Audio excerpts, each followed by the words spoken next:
আমার নাতির জন্য মিলাদের আয়োজন করছি আজকে শুক্রবার। আপনারা সবাই দোয়া করবেন আমার নাতি আল্লাহ দিতে সুস্থ থাকে। সবাই দাওয়াত দিয়ে দেন। সবাই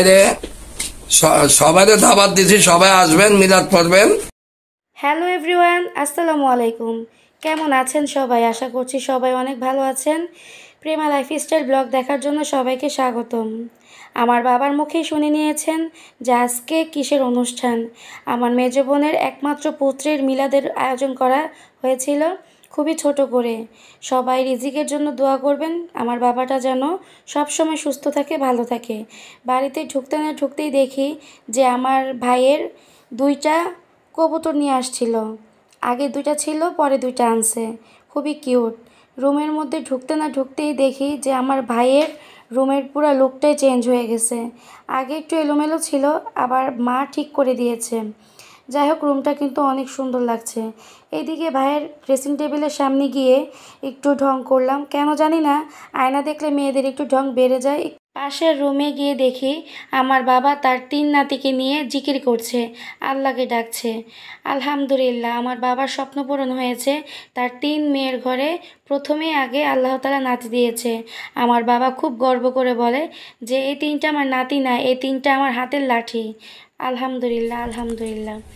এখানে আমার বাবার বাসার পেছনের একটা অংশ, যেখানে কিনা সবুজ ছায়ায় ঘেরা ঢাকা, সেটা হচ্ছে শুধুমাত্রই আমার আম্মুর জন্য, কারণ আমার আম্মু অনেক সুন্দর সুন্দর গাছ লাগিয়েছে। এখানে অনেক সবজি লাগিয়েছে, তারপর ফলের গাছ লাগানো হয়েছে। আর যেখানে কিনা আমরা মাঝে মাঝে আম্মুর কাছ থেকে সবজি নিয়ে খাই, অনেক টেস্ট, ফরমালিন ছাড়া তো, তাই অনেক ভালো লাগে। এইদিকে আম্মু চুলা বানাচ্ছে, কারণ লাকড়ি দিয়ে রান্না করা হবে।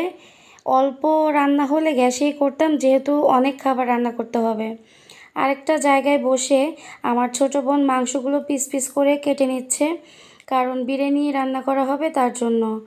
আর এখানে প্রায় 5 কেজির ওপরে মাংস ছিল। অন্য একটা রুমে আম্মু সুন্দর করে জিনিসগুলি গুছিয়ে রেখেছিল, যাতে আমার রান্না করতে কষ্ট না হয়। আর চেষ্টা করি ছোট বড় যেই অনুষ্ঠানই হোক না কেন, আমার হাতে রান্না করে খাওয়াতে চেষ্টা করি। অন্য একটা দিকে আমি বেরেস্তা করেছিলাম, কারণ বেরেস্তা ছাড়া এসব খাবার টোটালি অচল।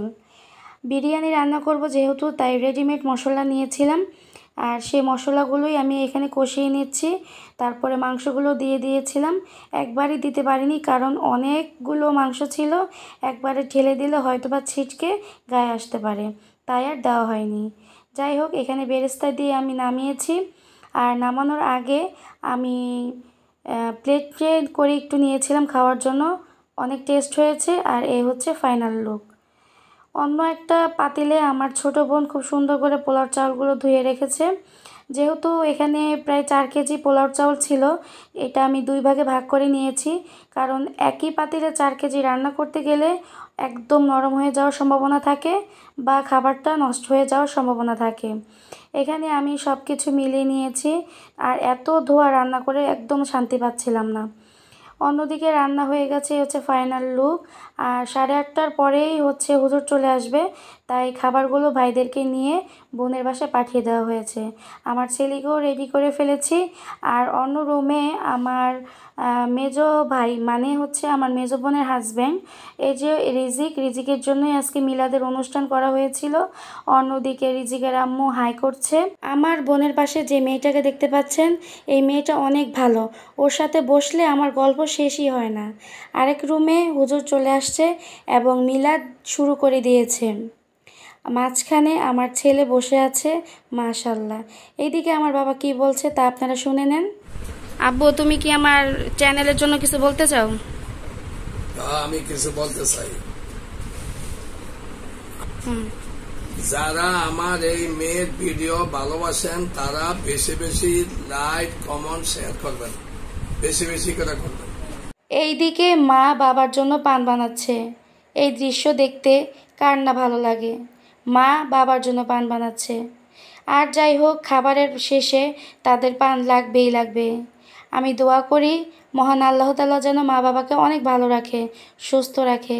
অন্য একটা রুমে আমি খাবার বেড়ে নিচ্ছিলাম, কারণ মিলাদ শেষ হলে যাতে কেউ বসে না থাকে খাবারের জন্য। অন্যদিকে আমার ভাই, ও মেজো ভাই সহকারে এই খাবার পরিবেশন করে দিচ্ছে। সবাই খুব সুন্দর করেও খাচ্ছে এবং খাবার শেষে সবাই অনেক প্রশংসা করেছিল যে খাবারটা খুবই টেস্ট হয়েছে, মজার ছিল। যাই হোক, আজকের এই ভিডিওটা কার কার ভালো লেগেছে অবশ্যই কমেন্টে জানাবেন।